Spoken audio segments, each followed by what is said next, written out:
मैं आज national income के न्यूमेरिकल्स क्वेश्चन लेकर आई हूँ। ठीक है, तो मैंने कल जो इम्पोर्टेंट क्वेश्चन बताए थे उसमें से मैंने बताया था कि नेशनल इनकम मेजर करने के 3 मेथड है। First is value added method, second is income method और थर्ड इज एक्सपेंडिचर मेथड। तो ये जो क्वेश्चन है आपका, ये नेशनल इनकम का क्वेश्चन है एक्सपेंडिचर मेथड से। जैसे कि देखिए कि अगर हम लोग देखते हैं यहाँ पर कैलकुलेट करना है जीडीपी, एमपी और नेशनल इनकम। ठीक है, तो इसमें जीडीपी, एमपी बोला है, नेशनल इनकम बोला, इसका यहाँ पर जो भी डेटा गिवन है इससे ये पता चलता है कि ये किससे सॉल्व होगा। ठीक है, ये जितने भी डेटा है इससे ये पता चलता है कि इसमें लगेगा एक्सपेंडिचर मेथड। ठीक है, इसमें कौन सा मेथड लगेगा? एक्सपेंडिचर मेथड लगेगा। देखिए एक्सपेंडिचर मेथड की अगर हम बात करें, यहाँ पर हम लिख लेते हैं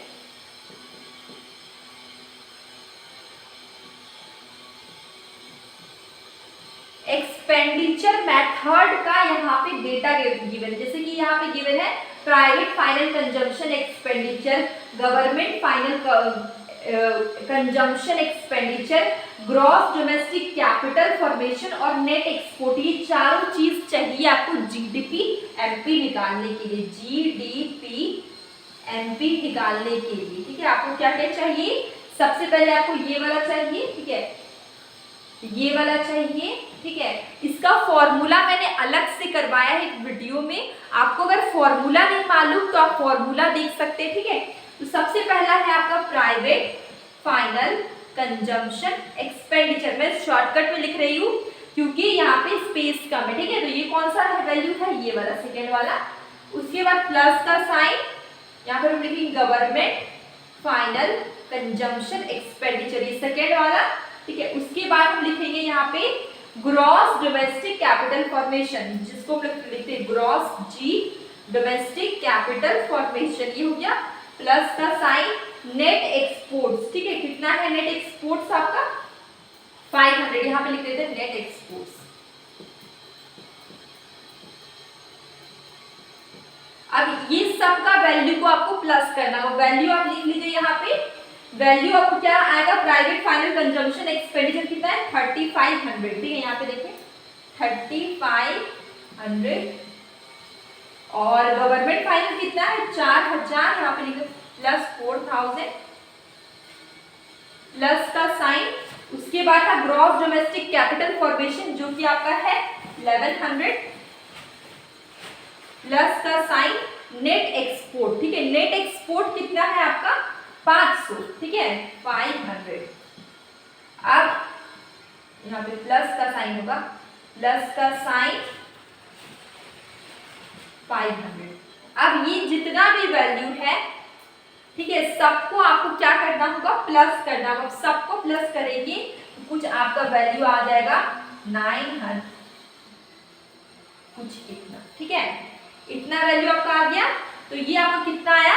ये किसका वैल्यू है? GDP MP. ठीक है, ये वैल्यू आने के बाद अब आपको बताना है नेशनल इनकम का वैल्यू। ठीक है, अब नेशनल इनकम का वैल्यू निकालना है, जिस नेशनल इनकम को हम लोग किससे डिनोट करते हैं?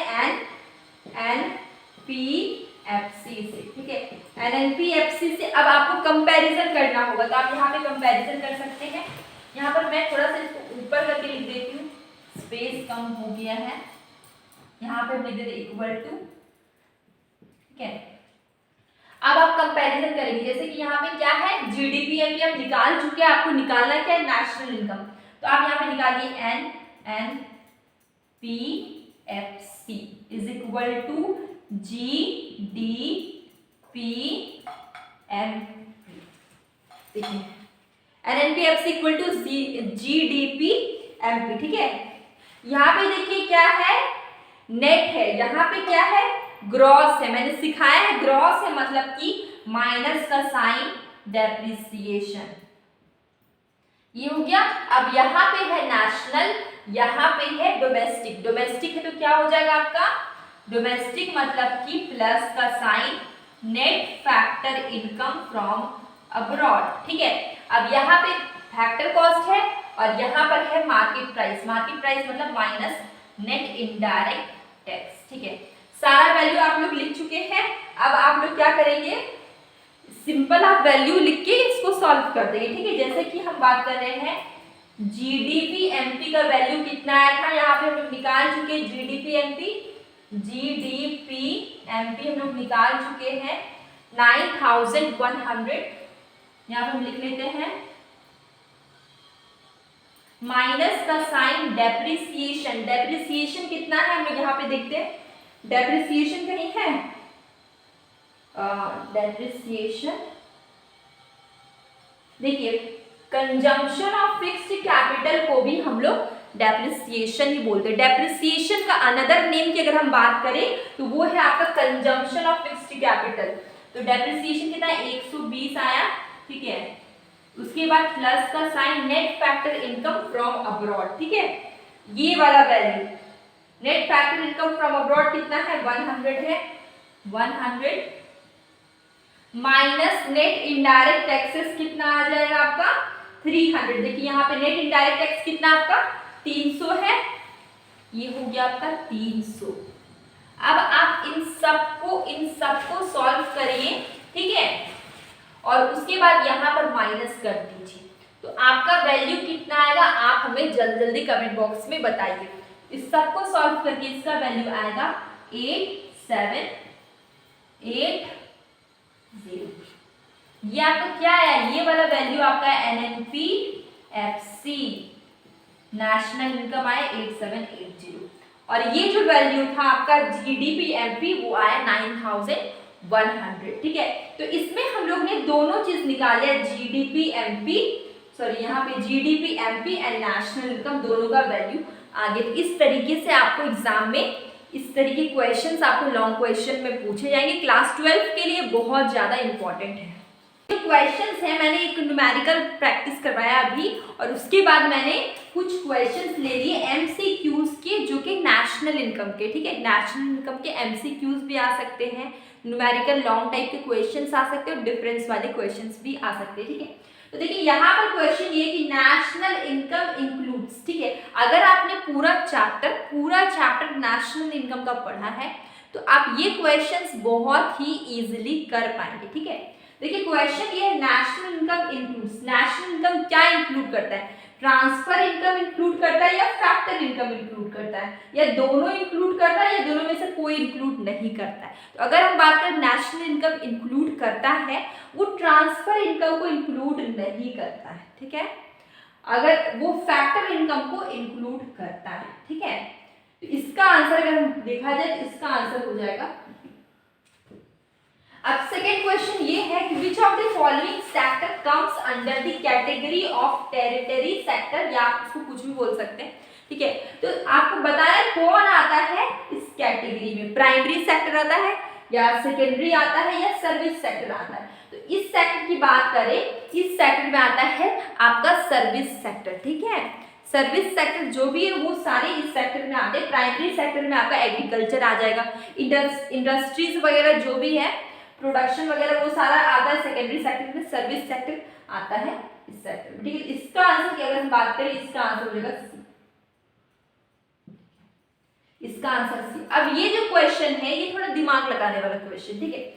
Which of the following is not an economic activity and not included in national income? 4 option है आपके पास जो कि इकोनॉमिक एक्टिविटी नहीं है और नेशनल इनकम में इंक्लूड नहीं होता है।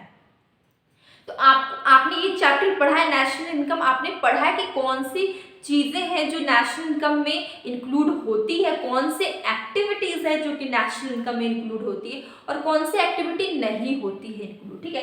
तो फर्स्ट ऑप्शन क्या है कि मेडिकल सर्विस रेंडर बाय अ डिस्पेंसरी। क्या मेडिकल सर्विस जो डिस्पेंसरी में हो रहा है वो क्या इंक्लूड होगा या नहीं होगा? होगा, ये इंक्लूड होगा नेशनल इनकम में। Housewife doing house hold work, ठीक है। अगर हाउस वाइफ है वो अपने घर के काम कर रही है, ठीक है, खाना बनाना मतलब अपने फैमिली को खाना खिलाना, तो क्या वो नेशनल इनकम में इंक्लूड होगा या नहीं होगा? तो इसका आंसर है ये नेशनल इनकम में इंक्लूड नहीं होगा। एक हाउस वाइफ अपने घर के काम कर रही है तो वो नेशनल इनकम में कहीं से भी इंक्लूड नहीं होता है। इसका आंसर तो बी हो जाएगा। लेकिन थर्ड ऑप्शन और फोर्थ ऑप्शन को भी हम लोग पढ़ लेते हैं। देखिए लॉयर डूइंग हिज प्रैक्टिस, अगर कोई लॉयर प्रैक्टिस कर रहा है तो वो तो बाद में उससे भी फायदा होगा, वो अच्छा लॉयर बनेगा, ठीक है।